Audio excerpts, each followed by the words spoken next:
Bismillahirrahmanirrahim. I am Muhammad Khalid Umar, advocate. Today we discuss some important parts and functions of President of Pakistan. According to Constitution of Pakistan 1973, President is only a constitutional head of state. First of all, we discuss mode of exercising powers. Modes of exercising powers कि पाकिस्तान का जो president होता है, जो सदर पाकिस्तान है, वो अपने इख्तियारात को किस तरह इस्तेमाल करता है। तो उसके दो तरीके हैं। Number 1, in his own discretion, कि जो पाकिस्तान का प्रेसिडेंट होता है वो अपनी मर्जी के लिहाज से भी अपने इख्तियारात का इस्तेमाल कर सकता है। नंबर 2, जो दूसरा तरीका है, on advice of the prime minister, कि सदर पाकिस्तान के पास अपनी पावर्स को यूज करने के दो तरीके हैं। एक तरीका ये है कि वो अपनी मर्जी के साथ, अपनी मंशा के साथ और अपने इख्तियारात को इस्तेमाल कर सकता है, और दूसरा तरीका उसके पास ये है कि वो जो प्राइम मिनिस्टर ऑफ पाकिस्तान होता है उसकी मुशावरत के साथ, उसकी एडवाइस के साथ उनका इस्तेमाल करता है। जो we discuss the power and functions of president, हमारे पास जो उसके अहम फंक्शंस हैं उनके 5 तरीक़ेकार हैं जिनके ज़रिए हम उसको देखते हैं कि उसकी 5 फील्ड हैं जिनमें वो उसको इस्तेमाल करता है। नंबर 1 पे जो उसके पास आती है वो है लेजिस्लेटिव फंक्शन, लेजिस्लेटिव पावर्स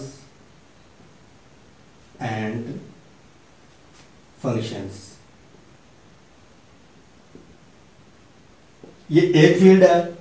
दूसरी फील्ड उसके पास जो है जिसमें वो अपने पावर्स का इस्तेमाल करते हैं वो है जुडिशियल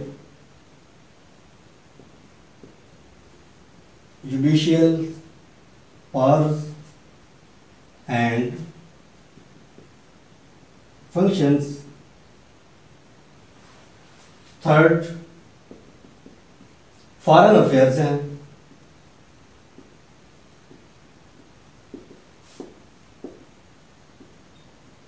कि president of Pakistan foreign affairs में जो किरदार अदा करता है, यहाँ पे हम उसको डिस्कस करेंगे। नंबर 4 पे आएगा हमारे पास एग्जीक्यूटिव पावर्स,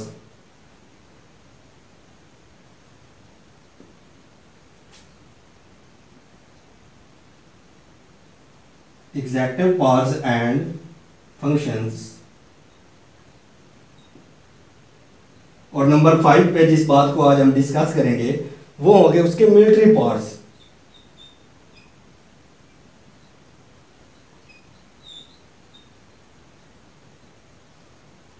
कि पाकिस्तान के प्रेसिडेंट के पास आर्मी की कौन सी पावर्स हैं, उनको वहाँ पे वो कौन सी यूज कर सकता है। तो अब हम इन सब को बारी बारी डिस्कस करते हैं कि कौन सी, इसकी तफसीलात में जाते हैं और उसके पॉइंट डिस्कस करेंगे कि कौन कौन से हैं। सबसे पहले हम इसको देख लेते हैं लेजिस्लेटिव पावर्स एंड फंक्शंस, कि प्रेसिडेंट ऑफ पाकिस्तान के पास लेजिस्लेटिव जो पावर्स एंड फंक्शंस हैं वो कौन से हैं। तो उसमें हमारे पास जो नंबर 1 पे आता है असम्बलिंग ऑफ पार्लियामेंट।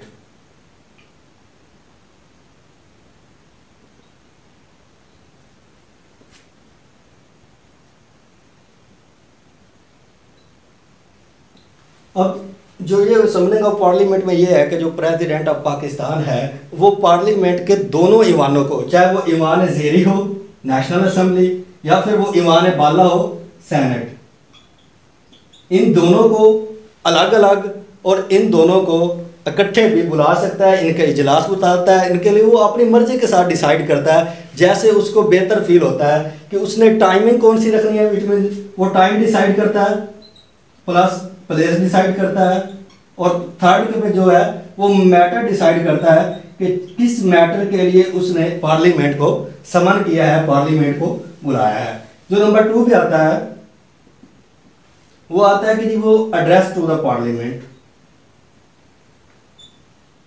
कि वो पार्लियामेंट में एड्रेस कर सकता है, पार्लियामेंट में खिताब कर सकता है, वो अपनी जिस बात के लिए उसने समन किया है, बुलाया है, वो बात वहाँ पे वो स्पीच कर सकता है, बोल सकता है। नंबर 3 पे आएगा हमारे पास इन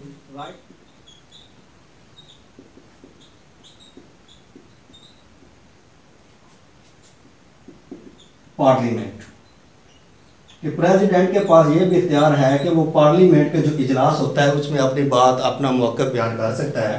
नंबर 4 पे है dissolution of national assembly.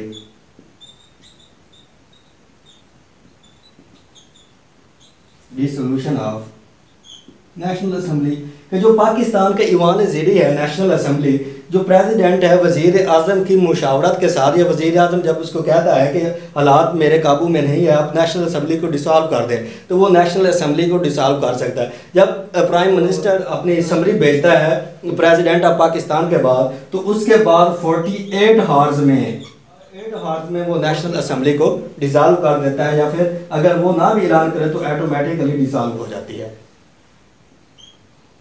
Number 5 पे जिस बात को हम डिस्कस करने लगे हैं वो है रिफरेंडम।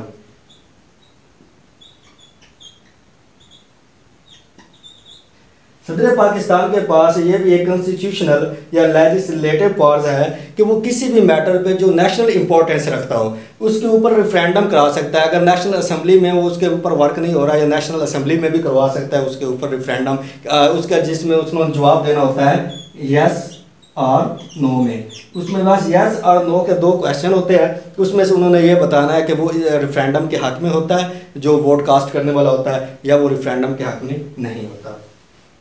नंबर 6 पे हमारे पास जो चीज़ आएगी वो है promulgation of ordinance.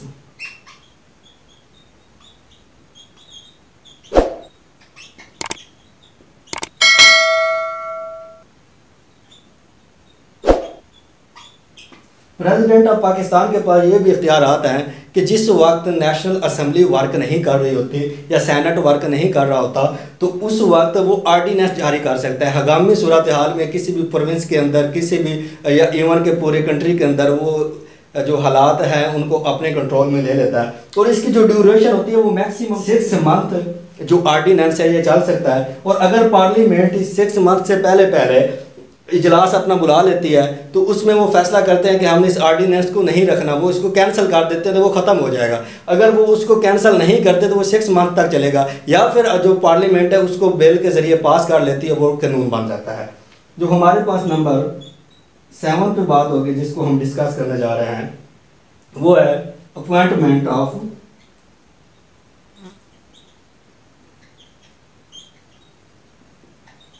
Care taker cabinet. President of Pakistan के पास ये भी इख्तियार आता है कि वो जिस वक्त असेंबली काम नहीं कर रही होती, टूट चुकी होती है, या असेंबली को बरतरफ कर दिया जाता है, तो उस वक्त जो प्रेसिडेंट ऑफ पाकिस्तान होता है वो केयर टेकर जो कैबिनेट होता है उसको भी तश्कील दे सकता है। अब हम आएंगे अपने सेकंड पॉइंट की तरफ।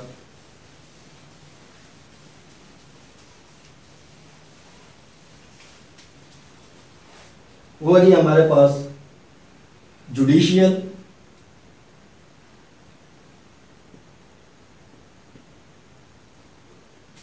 Power and functions.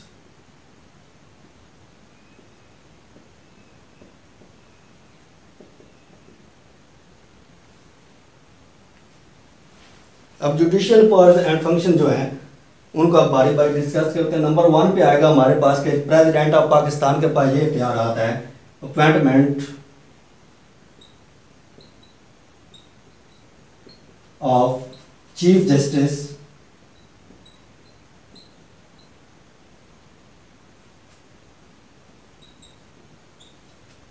Of Pakistan, कि president of Pakistan chief justice of Pakistan को अपॉइंट करता है। Number 2 appointment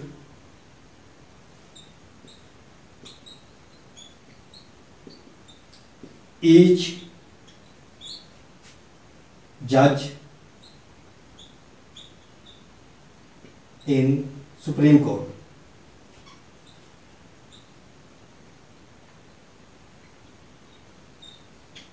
supreme Court of Pakistan के जितने भी जज होते हैं उनकी जो अपॉइंटमेंट है वो सदर पाकिस्तान करता है। चीफ जस्टिस को वो बजाते खुद कर लेता है, वो वज़ीर आज़म की मुशावरत से, और जो बाकी जज होते हैं सुप्रीम कोर्ट के अंदर या जिनको हम जस्टिस कहते हैं उनको वो चीफ जस्टिस की जो होती है राय के साथ, उनकी रिकमेंडेशन के साथ उनको अपॉइंट करता है। नंबर 3 पे appointment of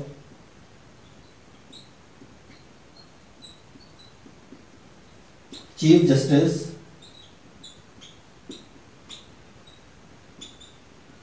of high court.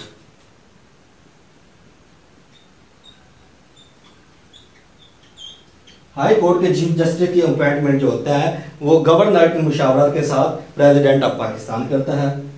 Number 4 पे उसमें यही पॉइंट आएगा, अपॉइंटमेंट ऑफ ईच जज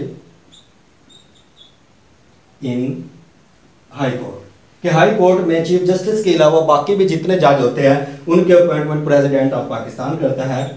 इसके बाद अपॉइंटमेंट ऑफ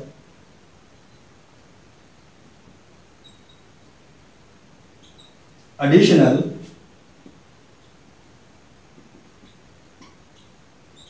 जज इन high court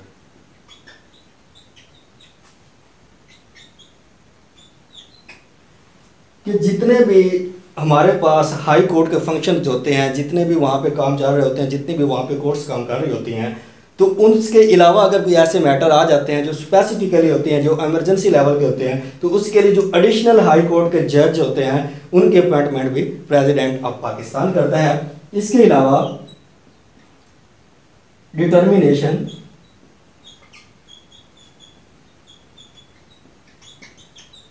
of salaries of जज। सुप्रीम कोर्ट और हाई कोर्ट के जो जजेस होते हैं उनकी जो सैलरीज होती हैं या उनको जो मराद दी जाती हैं वो के सारे उनके भी जो डिटर्मिन करता है वो भी प्रेसिडेंट ऑफ पाकिस्तान करता है। इसके अलावा प्रेसिडेंट ऑफ पाकिस्तान के पास ये भी इख्तियार आता है कि वो ट्रांसफ़र कर सकता है, ट्रांसफ़र ऑफ जज, कि हाई कोर्ट के किसी भी जज को एक हाई कोर्ट के से दूसरी हाई कोर्ट में वो ट्रांसफ़र कर सकता है। जो अब यहाँ पे हमें 8वें पॉइंट पे डिस्कस करना है वो है power of president to grant pardon. ये जो कॉन्स्टिट्यूशन ऑफ पाकिस्तान 1973 का आर्टिकल 45 है उसके वो ये शो करता है कि प्रेसिडेंट के पास जो सबसे इम्पोर्टेंट पावर्स है वो ये है कि वो किसी भी जो मुजरिम होता है जिसको सुप्रीम कोर्ट ऑफ पाकिस्तान की तरफ से सज़ा दी गई होती है तो उसकी सज़ा को वो रिड्यूस कर सकता है, कम कर सकता है, उसकी सज़ा को सस्पेंड कर सकता है,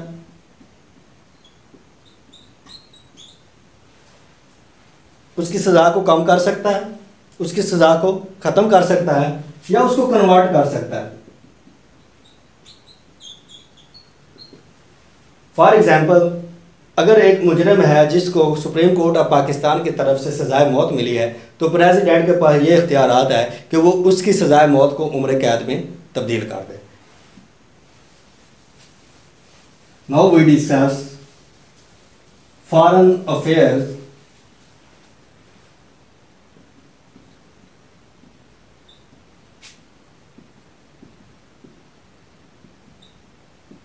कि प्रेसिडेंट ऑफ पाकिस्तान के पास फॉरेन मैटर्स में कौन कौन से इख्तियारात हैं। तो उसमें जो सबसे पहले आएगा वो देखें जी,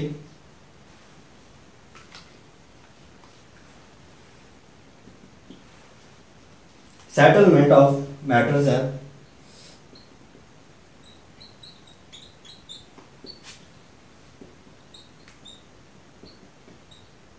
चाहे वो हालत जंग हो चाहे हालत अमन हो तो उन हालतों में प्रेसिडेंट ऑफ पाकिस्तान के पास ये इख्तियारात हैं कि वो दूसरे ममालिक के साथ जो मैटर्स जो चल रहे होते हैं उनको डिस्कस कर सकता है, उनको सॉल्व कर सकता है। Number 2, appointment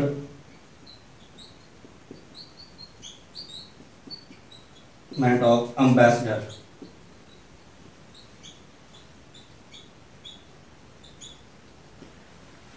president of Pakistan के पास ये भी इख्तियारात है कि वो पाकिस्तान के दूसरे ममालिक के अंदर जो सफ़ीर हैं उनको अपॉइंट करता है, और इसके अलावा दूसरे ममालिक के जो सफ़ीर होते हैं उनको जब पाकिस्तान में भेजा जाता है, या उनके जो प्रेसिडेंट होते हैं या उनके जो अथॉरिटी होती है जो उनको पाकिस्तान में अपॉइंट करती है, तो उनको वेलकम करना और उनको अलाउ करना भी पाकिस्तान के प्रेसिडेंट के इख्तियारात में शामिल है। और उसके बाद जो हम उसके पास तीसरा इख्तियार है फॉरेन अफेयर्स में, वो है appointment of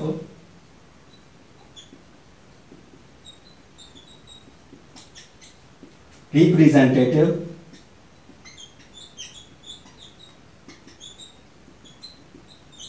in United nation.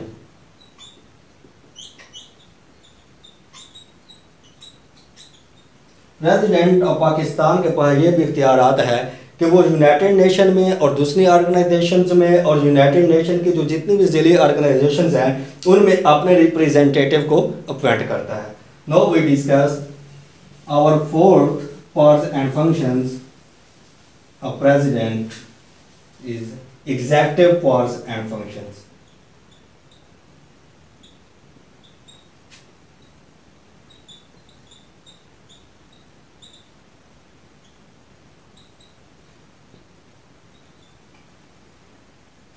First of all, proclamation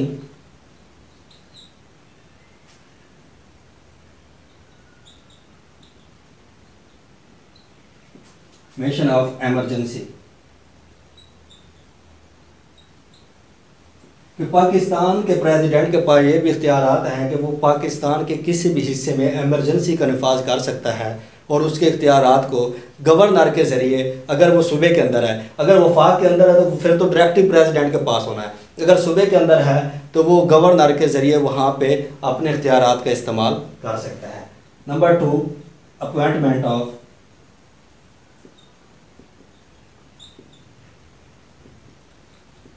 governors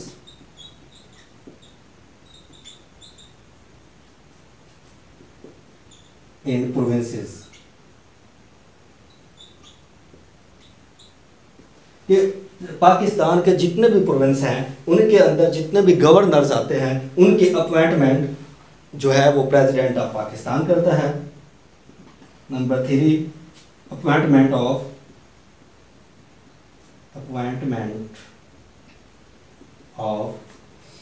attorney general of Pakistan. Attorney general of Pakistan की अपॉइंटमेंट भी प्रेसिडेंट के इख्तियारात में है। Number 4, appointment of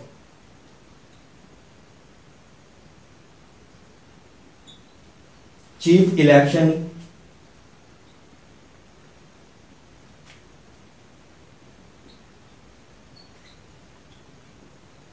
commissioner.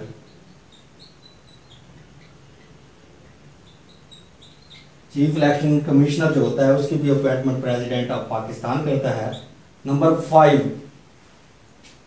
Appointment of members of national finance commission. National finance commission.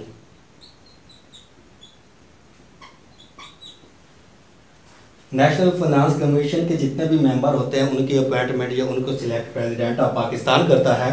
इसके अलावा number 6 पे जो आएगा वो भी members of council of Islamic ideology.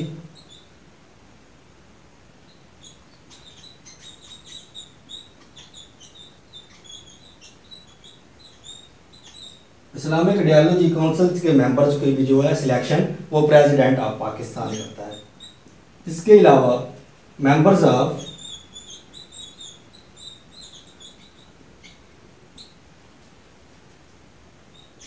National economic council,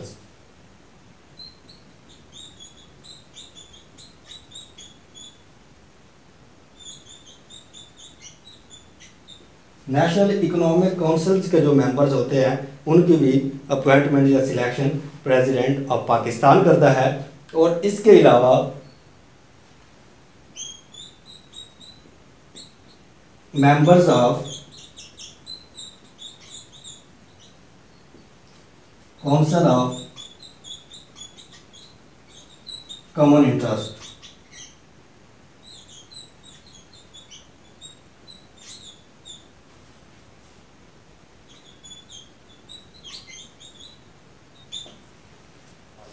now we discuss last powers and functions of President of Pakistan.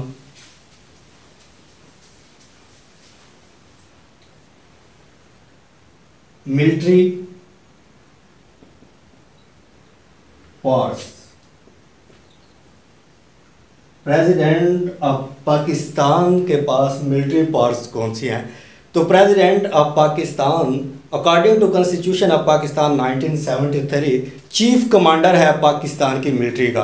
तो उसमें देखते हैं कि उसके पास इख्तियारात कौन से हैं। नंबर 1 पे उसके पास है डिक्लेरेशन ऑफ वार, कि किसी भी कंट्री के साथ अगर हमारी कोई ऐसे मामला चल रहे हैं कि हमें ज़रूरी है कि हमने उसके लिए जंग करनी है, तो वो उसकी जंग की जो डिक्लेरेशन है, जो उसको डिक्लेयर करना है, जो उसको बताना है कि हमने जंग स्टार्ट करनी है, वो प्रेसिडेंट ऑफ पाकिस्तान ने करनी है और इसके अलावा कोई भी नहीं कर सकता। नंबर 2 पे उसके है सेटलमेंट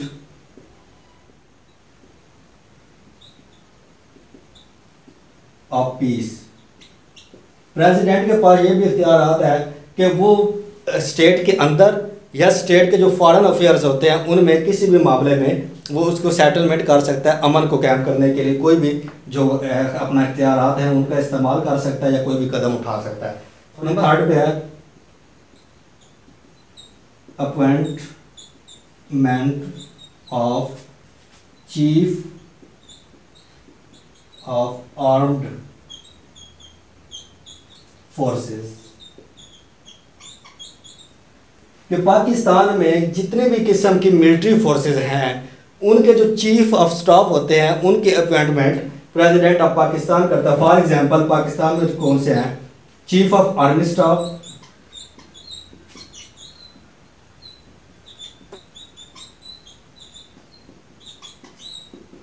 इसकी अपॉइंटमेंट प्रेसिडेंट करता है। नंबर 2 पे है chief of naval staff,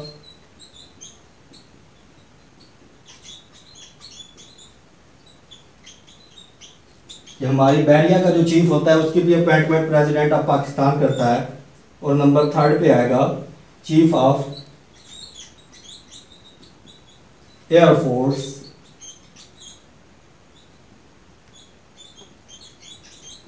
of Pakistan, कि पाकिस्तान की एयरफोर्स का जो चीफ होता है उसको भी प्रेसिडेंट ऑफ पाकिस्तान अपॉइंट करता है। अब हम जो इसके में नंबर 4 पे चीज़ पढ़ेंगे उसकी पावर मिलिट्री पावर्स में, वो है कि पाकिस्तान का जो प्रेसिडेंट है उसके पास ये भी इख्तियारात हैं कि वो अपनी आर्मी को किसी दूसरे मुल्क की हेल्प के लिए भी भेज सकता है। Send the army for the help of other countries,